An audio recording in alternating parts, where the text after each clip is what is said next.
How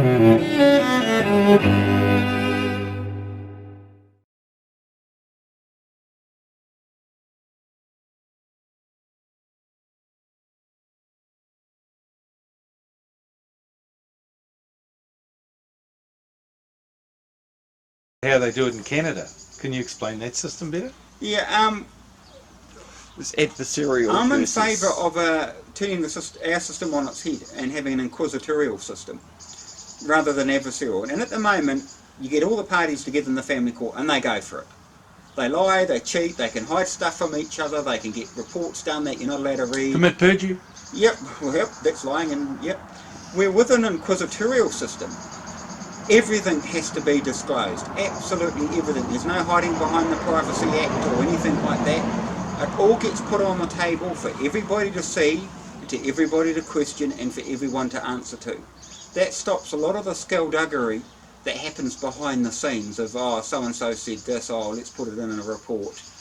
And I think it takes the heat out of the situation and hopefully puts a focus on, we've got all the information on the table, what's best for the child, without having to set people up against each other to determine that.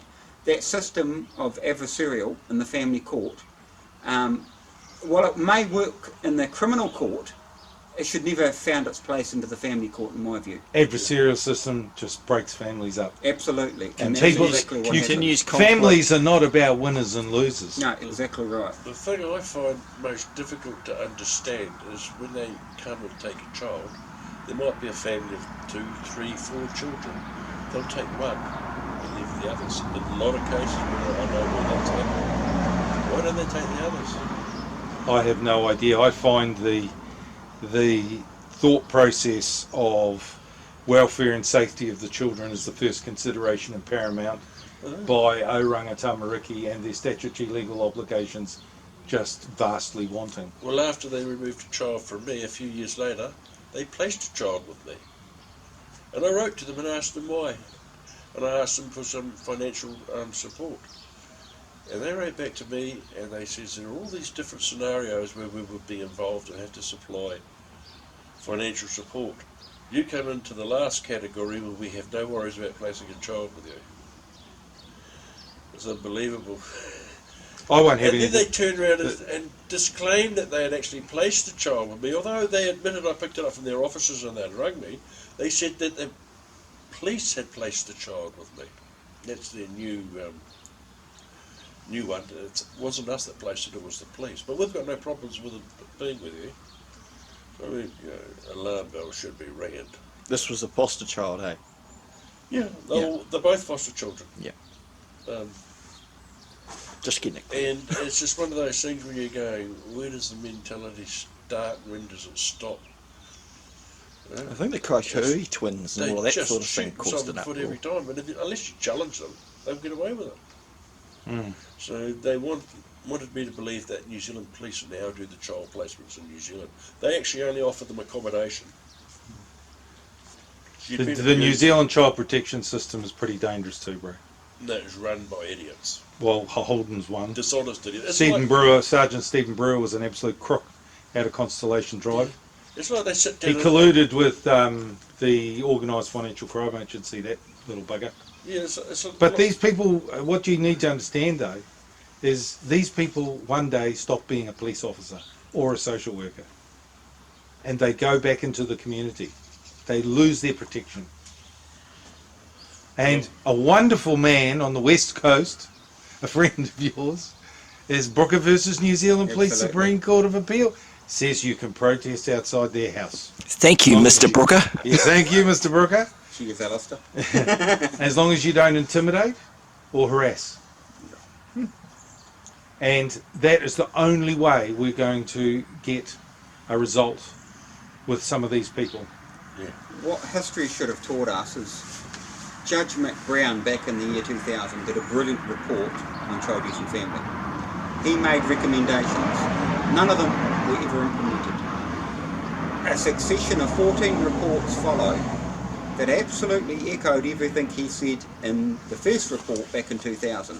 Again, none of them were implemented.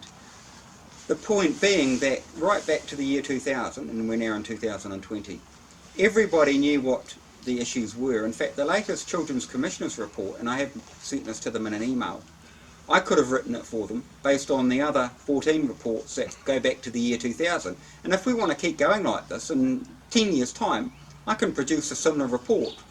And it's a frustration that they know what's wrong with the system. And because he put in some very good ideas, it's the implementation. What tends to happen in New Zealand is whenever there's a problem, we'll have a report, we'll have a committee, we'll get the report, the implementation of the report is a problem, then they'll have another report, and then they just stall and stall and stall and stall, and the recommendations never get implemented. And Well, isn't that a problem? Because if there is a recommendation, right, and isn't it the CEO's job to make sure that those recommendations are implemented, or because they're obviously being not implemented or implemented poorly? And don't you think this is also across the senior management of Oranga Tamariki? Because, you know, they were SIFs, they just changed the name, that's all. The same people are causing the same problems, nothing is changing.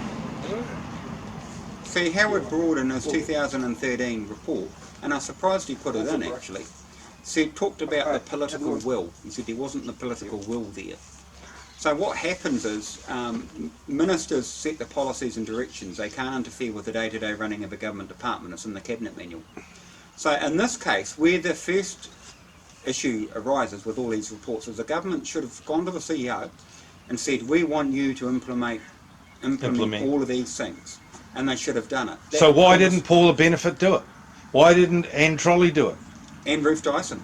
And Ruth Dyson. And the Martian. Tracy Martin. See, this is going to be the interesting thing. When Paula Bennett, Anne Tolley and Ruth Dyson leave Parliament, I bet you they'll say, oh, we were the Minister of Social Development, like it was a good thing. The thing is, they didn't implement any of the recommendations.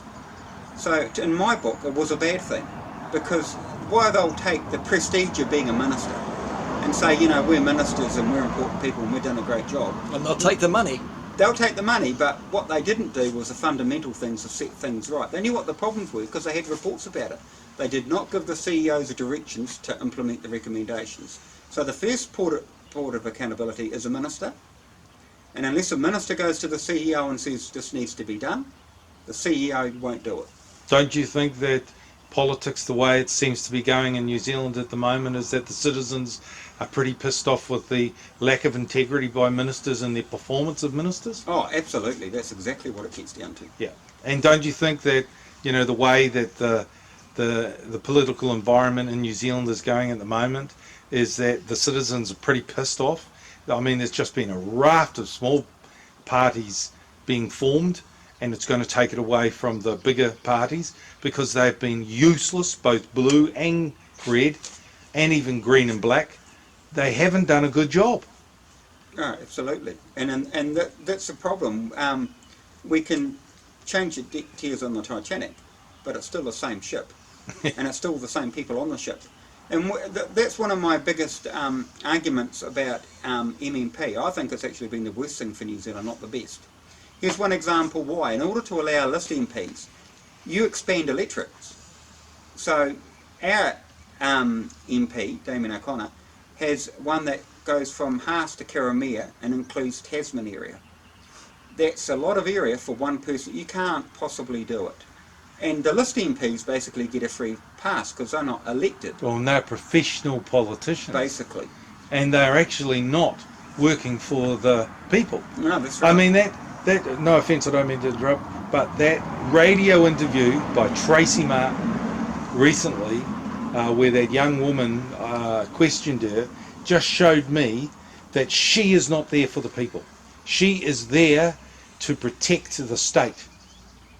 It's because they're state servants and not public servants. But we vote them in as MPs. State Sector Act. They are state employees. But we vote them in as MPs to represent us as the people.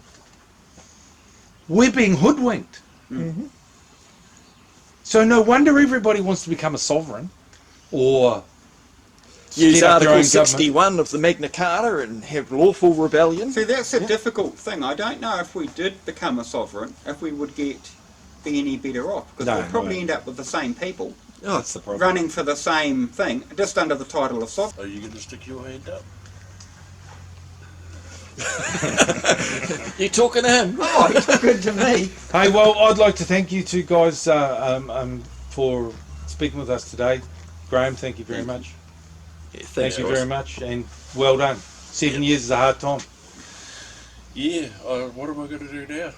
If I turn up at your house wearing a suit on a bicycle with Elder Grey written on the top, you have Just permission one- to shoot me, bro. Just one point before we go. Next, you'll get an invitation to the Masonic Lodge. That's true. The public may not know this, but my battle, which was 7 years, like Barry's, I got paid out 15,000 because I'm allowed to say what I got paid out.